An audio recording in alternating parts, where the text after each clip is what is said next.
If you ever turned around and seen his face, 9 times out of 10, you didn't make it. But before he got like this, let's take it back. It's the Edge story.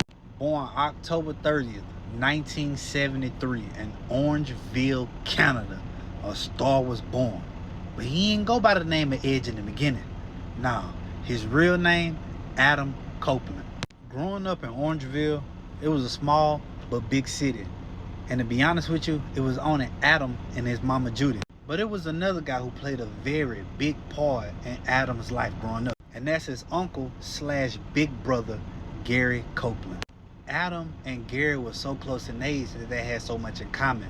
They would draw wrestling men together and compare the drawings. They would draw hockey goalies and compare the drawings. I'm talking about it was 2 peas in a pod, you feel? But at the age of 17 years old, after a lacrosse game, his uncle ended up dying in a car crash. They ended up losing control and Gary didn't make it. Adam, being so young, he looked at wrestling like his outlet. Like, he looked at wrestling like it was Gary. So in 1985, in the Maple Leaf Gardens in Canada, it was his first live show that he ever watched. Now, Orangeville, Canada was a place where he met a guy that would become his longtime best friend. Like, they would literally be jumping off the steps, acting like they jumping off the top rope. That guy, we know him by Christian, but his real name, Jay. These two will go through life together as best friends. I'm talking about the ones that you can't separate. You see him. Look at my boy with the mullet. Then it went the long hair. I mean, these two is inseparable. So they said, you know what? We might as well wrestle together. Toronto, 1990. In the Superdome, WrestleMania. Hulk Hogan versus the Warrior. You had to pick a side. What you was? Hulk Hogan or you was the Warrior? Well, Adam was rocking with Hulk Hogan. And we all know what happened that night. Ron Hutchinson was Adam's first professional trainer. This man taught him everything he knows. There go his sign right there. He would put him in Backyard Wrestling 1993 and would just give him a little crowd to, perform for. Well, everything kind of changed right here. See, everything would change in 1993 on the Dinner Petty show. Because Bret Hart, who was the world champion, he came out on the show. There go Edge. He in the back like, shit, I gotta ask folk a question. He asked Bret, what could I do to be a wrestling star? And Bret looked at him and told him, shit, just keep going, young buck. Keep going. As a backup plan, Adam was like, you know what? I'm gonna do radio for my college. And he was pretty good at it. But wrestling was in his blood.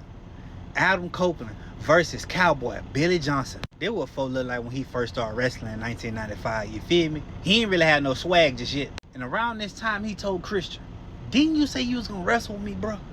Like, come on, bro. We got the little promotion going on, bro. You see me doing my thing. You come out there, you do your thing with me, bro. We be tag team champs one day. So they started wrestling together. But then, Christian had ended up meeting some guy in Tennessee. Lil Janky promoter, took all their money, you feel me? But, hey, when it storms, eventually it will sunshine. And guess what happened? Adam Copeland got that call from WWF. And at this time, he having flashbacks from everything that he'd been through. All the trials and tribulations. Losing his uncle and grinding just to get a contract. 1998 was Edge's debut. You think you know me. When he get off in there, they trying to give him all types of characters. Oh, you gonna be a deaf dude who don't do no talking.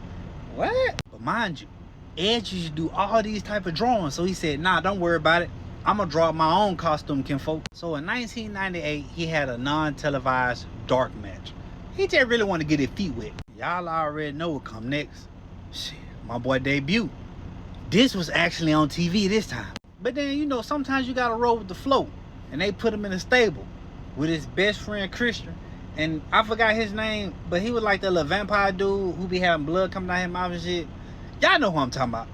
October 17, 1999, No Mercy had to be one of the greatest. When I say greatest, I mean one of the greatest episodes. And for all my WWE fans, if you a 90s baby, you went back and watched this. Because it was the Hardy Boys versus Christian and Edge and WWE very first ladders match. And it was epic, folks. So epic. The next time they came out, they had a standing ovation.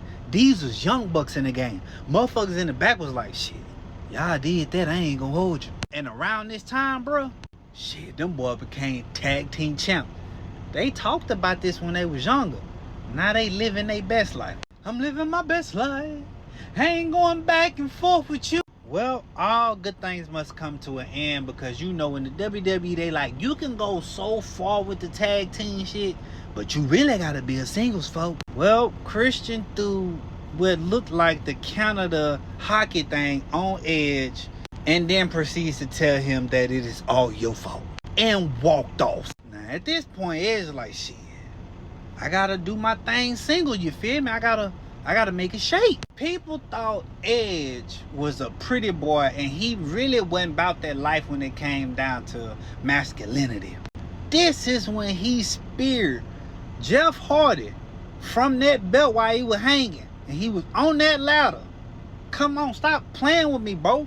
That shit was so iconic. Everybody, their mama was spearing shit. Well, 2002, they was like, how would you feel if we put you and Hulk Hogan as tag team partners and try to win the belt? You have to understand, this man Edge grew up watching the Hulkster back when he was fighting the Warrior in WrestleMania and shit. I mean, he was like, hell yeah, I'll do it. Let's do it. Y'all already know what happened next. Edge had hit the ropes, leg drop, boom. Hulk Hogan hit the ropes, leg drop, boom. And them boys got the tag team belt. But you know, his style of wrestling was a little reckless.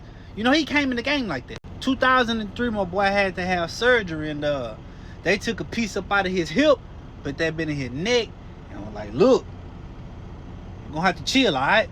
He had to sit for 3 to 4 months with a brace around his neck, just on the couch, just slump, bitch. 1 year after his surgery. Shit. August 15th, 2004, SummerSlam.